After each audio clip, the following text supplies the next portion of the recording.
Entertainment Soldier here, and I am back to talk about Star Trek Lower Decks Season 5, Episode 6, and my thoughts on this episode. Um, Before we get to the episode, I do want to mention and ask if anybody else is having this problem, but on the Paramount app, they've removed Episode 5 for some reason. I have no idea why they've done this, and it's kind of confusing because I don't kind of see why they would remove that episode. But I'm looking at my app now and it's gone. And I've restarted the app like 2 times. So for some reason they've removed that episode. So I don't know, I just was wondering if anybody else is having this problem or if it's just my Paramount app. But anyway, that's that. Let's talk about the episode. I like this episode. I did. I found it enjoyable. I liked Mariner in this episode. I think kind of shows more of her character growing up and, seeing that she could be a very positive force in Starfleet with people like her. People who want to fight the system, who, feel like they're out of place. So I liked her in this episode. I thought she was pretty good. Boimler's part of this episode, I honestly I'm over it at this point. And this stupid running joke that was throughout the episode to do with the fucking red pad, which is so annoying because everybody knows that fucking pad is from the other universe, and they will always point to things on that pad that are basically not the fact that it's fucking red and all of your ones are grey. It's an annoying joke, and I know someone's going to say that's a bit of a spoiler, but I really don't give a shit because, again, it is an annoying joke that's not funny. It really isn't. Another problem with Lower Decks, having annoying jokes. And, the main story of this episode, I thought was okay. I mean, it wasn't fantastic. It was pretty boring. Yes, they're kind of doing a kind of Star Trek episode with a negotiation type episode, but it did feel kind of boring. We all kind of knew how this was going to end.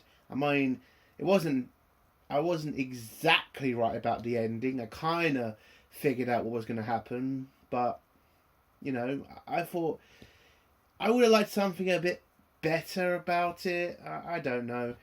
Again, the only part I liked about this episode was Mariner and this new character and their relationship. That's the only thing I really liked about this episode. Everything else I could just ignore because, again, it's Lower Decks and doesn't really matter at the end of the day. But I think the biggest problem with this series so far is, like I've said for a very long time, rewatchability. There is none. And I always try to see is there any point to rewatching this episode, or is there any point to rewatching any of the fucking Lower Deck seasons? And there just really isn't. And that's just a massive problem for New Trek. Because how do you keep these sorts of franchises alive? They have to be rewatched. They have to be enjoyable. And that just isn't New Trek. The only thing you can point to that has that staying power is Picard Season 3. That's the only thing I've ever rewatched from New Trek. It's the only thing I've actually bought on Blu-ray. And that's just not enough to keep a franchise going. And when you hear about the fact that Terry, the guy who did Season 3 of Lower Decks, is now gone to Marvel because Kurtzman is so fucking jealous and threatened by him, he literally forced him out. And I don't know, it is just pretty bad where Star Trek is right now. And, Lower Decks is just not something that's good enough to, keep this thing afloat. It is literally just a rip-off of, Rick and Morty. It is a bad parody of that as well. I mean, yeah, listen, the episode as a whole, it's not great, but I liked the episode for what it was, which was just Mariner having to deal with a character who's just like her. And, seeing how she would deal with that sort of situation, which was okay. So, what would I give this episode out of 10? I would probably give it a 4. I feel like that story again with Mariner was good. Okay, I enjoyed it. Everything else I could pretty much not bother with. Okay, there was a joke between the cat doctor and Boimler that was, played for laughs. That was pretty fucking annoying to get through. And, Tendi and Rutherford again just being side characters, which they've been now for what, 4 episodes now? So yeah, too many problems that have, been around for too long.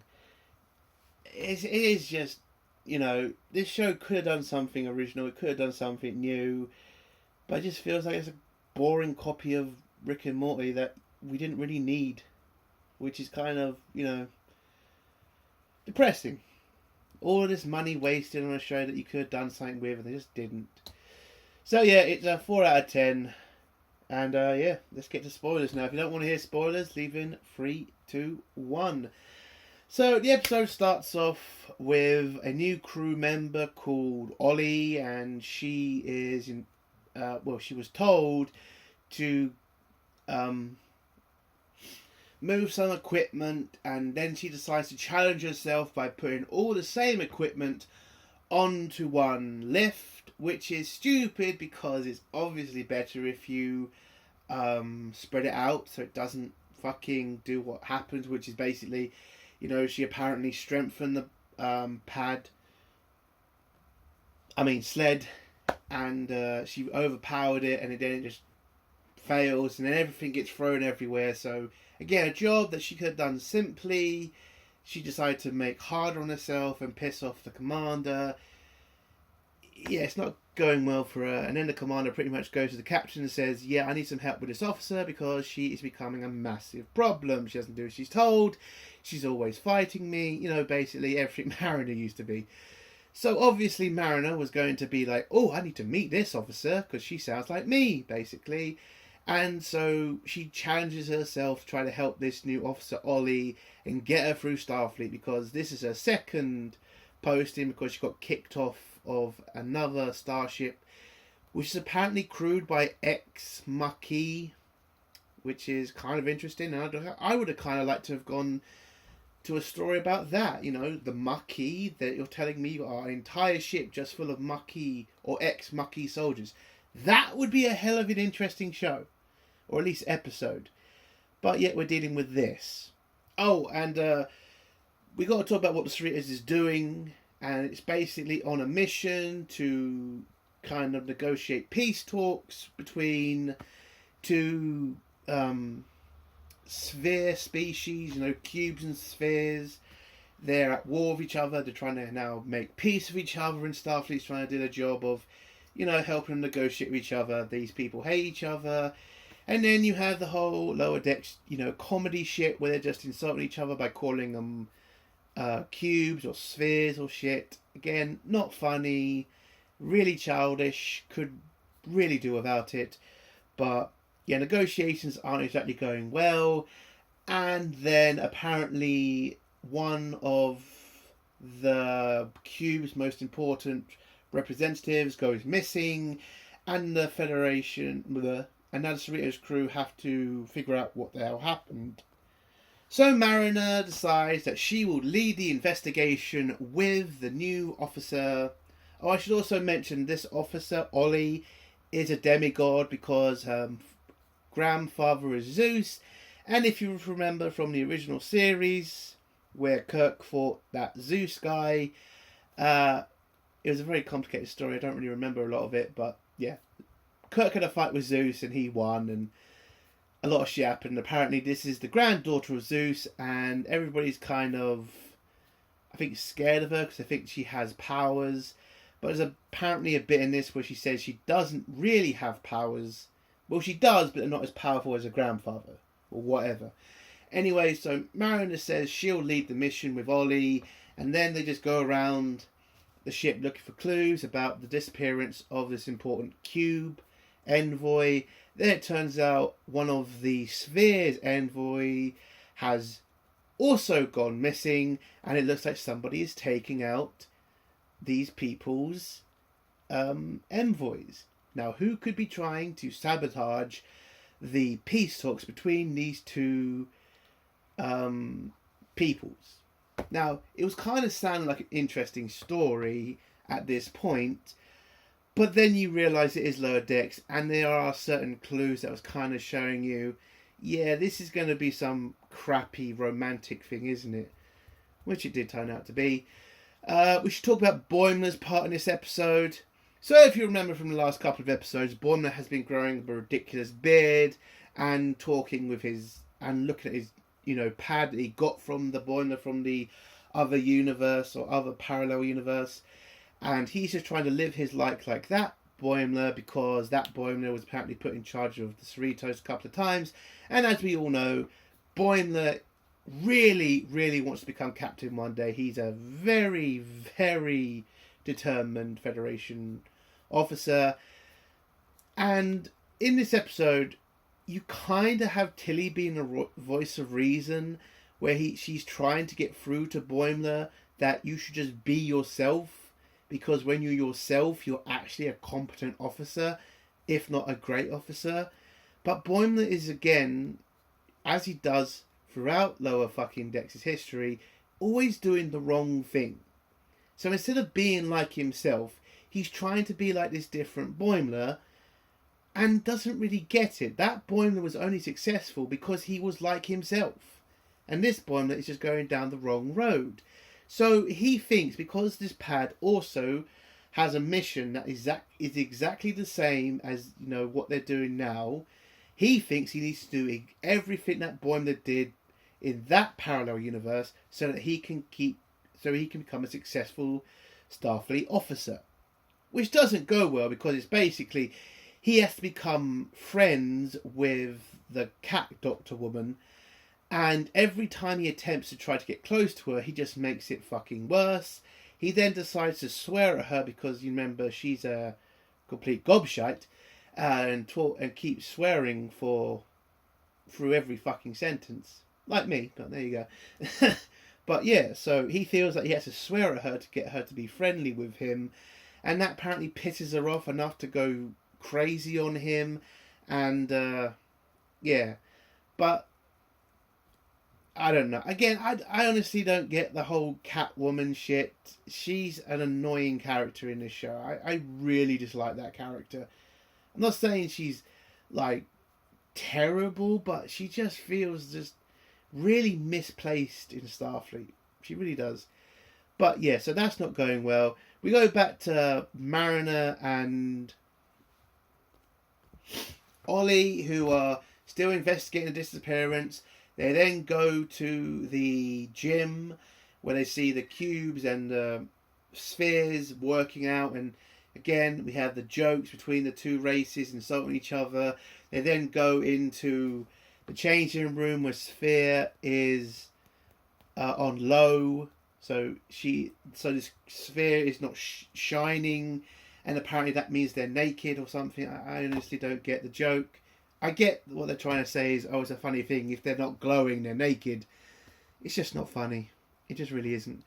Anyway, they head into the changing rooms. They find a pad that has racist propaganda, racism towards the cubes. And they then find the Sphere that had the pad. They then question the Sphere, where Ollie goes fucking nuts on him and insults him and pretty much creates a massive diplomatic issue, because that guy runs to his fucking bosses and says, hey, these sons of bitches are trying to blame me for a murder I didn't commit, which then causes a breakdown in negotiations. And then you have the Spheres and the orbs firing at each other all over the Cerritos, and so basically war has broken out. Then Mariner decides to try to help the situation by getting Ollie to use her god powers to suck out all the energy from the spheres, which doesn't go well because apparently she can't hold that much energy, so the power that she sucked in from both groups has just been thrown everywhere through a weird thunderbolts that apparently one of them then goes up Boimler's ass. I'm not joking. That is a plot in this fucking episode. And it doesn't go well. The cubes and the spheres then join in bigger cubes and spheres, which is then played off as a joke because you then have the commander of the ship saying they're not really imaginative because they've all just joined up to make a bigger cube and a bigger sphere. Whatever. And then they start firing at each other. Then Ollie has an idea because she is not there to be a god. She's there to be an engineer. She wants to be an engineer in Starfleet, not this god person. And she comes up with an idea of using the Cerritos' tractor beam to suck out the energy instead because the Cerritos systems can actually manage it. So basically, she's just doing Mariner's plan in a better way. So that plan works. They're able to suck out all the energy from the cubes and the spheres, which then brings them back on the Cerritos with no power. And then it turns out the two diplomats that went missing, turns out, if you haven't guessed right now, they've been screwing. And they're the reason peace is achieved. Because they have a little cube sphere, a little baby cube sphere, which apparently is so cute to both sides. They all agreed to stop hostilities and to join races. And so it's all done. There is no more war. And the final scene is just Boimler having a lightning bolt taken out of his ass by the Doctor. And the Doctor then gives Boimler a shitty nickname. And Boimler now thinks, yes, I should now continue to just pretend to be the other Boimler instead of myself. And now Rutherford sees that he should also pretend to be somebody else so he can get ahead. So, yeah, not exactly a great lesson for people to get from this. Just pretend to be somebody else so you can get ahead. So, again, not great. And the episode ends with Ollie being put in a prison cell because she did break the rules by not helping out on the ship a bit and also hiding evidence because she also hid a pad that she accidentally blew up. And so the captain's put her in the brig for a couple of days and Mariner's going to stay with her to make sure that she's okay and to understand that when somebody falls down, you don't just abandon them. And, yeah. So that was a good ending of the episode. And that's how the episode ends, with Mariner just sitting with a friend in the brig. Again, I liked Mariner's episode.